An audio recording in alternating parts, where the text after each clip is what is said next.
No, man. So, do me a favor, everybody, scream as loud as you can for Nikki fucking Sixx.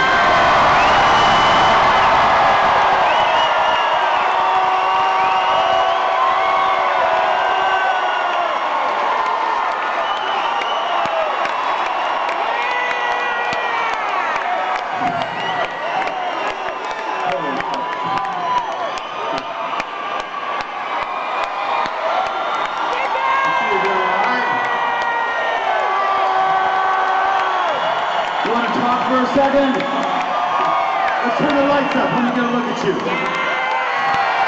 Holy fucking God. We started this fucking band. All we wanted to do was play the fucking Whiskey and Go-Go. And look what you fucking guys have done. We sold this fucking place out.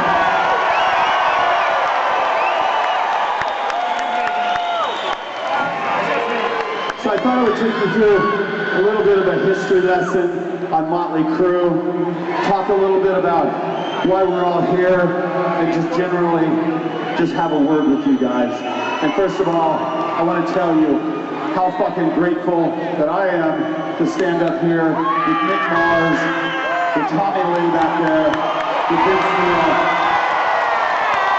But mostly, we're not that fucking grateful. We're just grateful to be fucking alive, you know?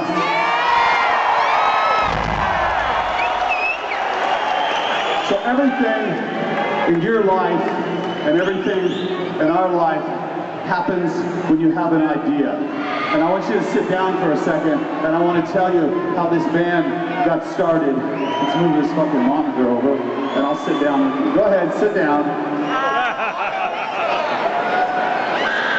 It's weird to sit down with a Motley Crue show, isn't it?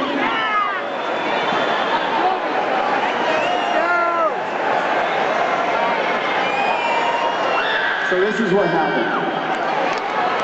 This is why you guys are here, and this is why we're here, because of any part of the story that I'm about to tell you motherfuckers didn't probably happen on the exact day, and then at the exact fucking time, you would have not gotten in your cars, gotten in your trucks, or however you fucking got here, came here on your fucking spaceships, would not have got here, we wouldn't be up here, none of this would be happening if this story that I'm about to tell you didn't happen. This is how it went.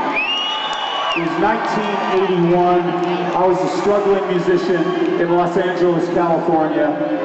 There's a lot of struggling musicians in every big city, and I had an idea. And at the time, it seemed like a bad idea, but it turned out to be a fucking great idea. And I looked at my band at the time, before Motley Crue, and it kind of broke my heart, but I said, I'm sorry guys, but you suck. And I quit the band.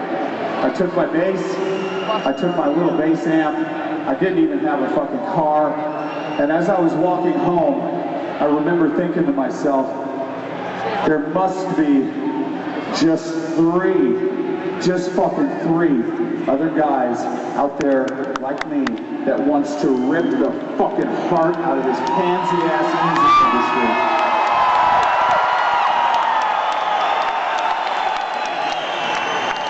And for no fucking reason, I can't explain why, I had a second idea. I went to Hollywood, California on a Thursday night. That very next Thursday night, I went to a club called the Starwood. I walked through the fucking door, and there he sat on his fucking drum riser, behind his drums. He was fucking beating the shit out of those motherfuckers. He was 17 years old, and his name was Tommy Lee. It still is.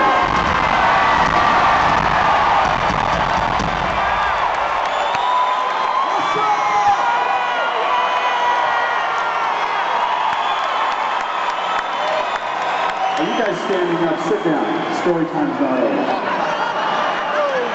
Now I gotta tell you something else about Tommy at the time. I went backstage to talk with him, and he was wearing some fucking girl spandex pants. And if he stands up right now, go on, stand up. He's wearing the same fucking pants. Look at that shit.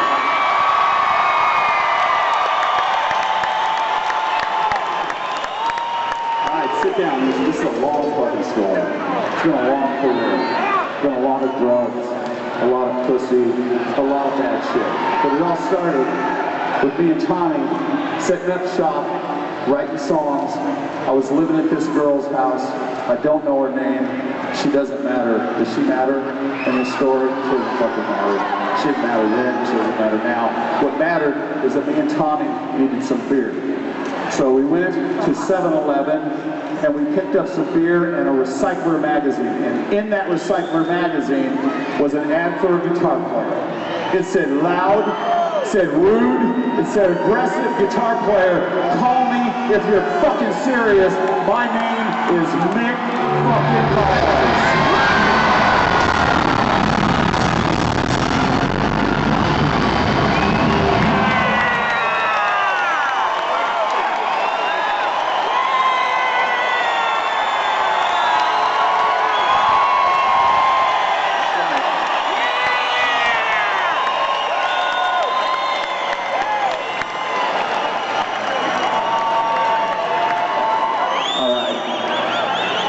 So we had 3 guys, we all had the same vision, and the vision was that we didn't want to fucking look like anybody else, we didn't want to fucking sound like anybody else, and we sure the fuck didn't want to follow anybody else's rules, but we were missing one important thing, and that was the fucking lead singer.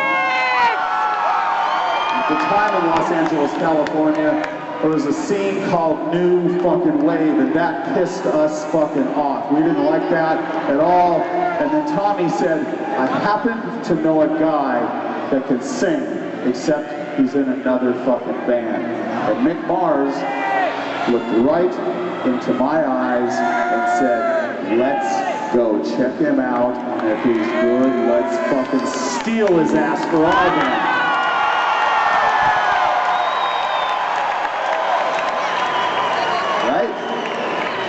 That little fucker.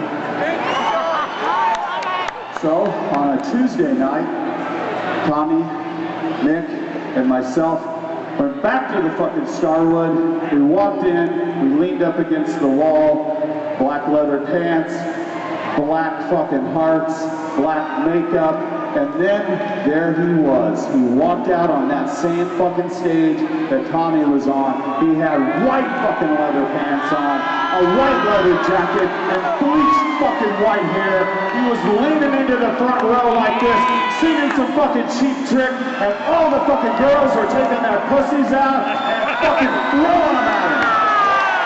And that was, that's fucking Big Seal right there.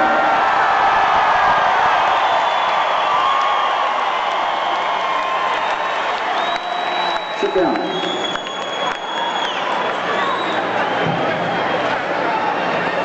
Unruly. We're like in the Midwest and people just sit down the whole fucking time. Fucking East Coast, unruly. So this is how it happened, guys. We had $26 to our fucking name. And that idea turned into this. We went to Burbank, California, and we set up shop for one day. We had one chance, and we had one fucking song.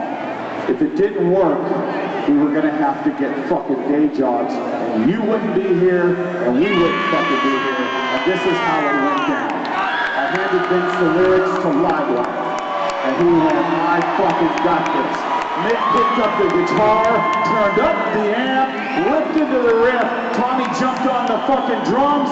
I picked up the bass, and at that exact moment, it was January 17th, 1981. Motley Crue was fucking born.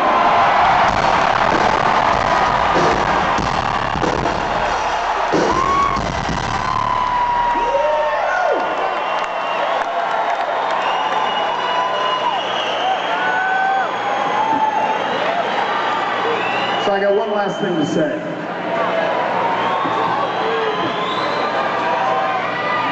This is not goodbye. This is not farewell. Our mission here is almost fucking done as a band. But our music is gonna haunt you till the fucking day you die.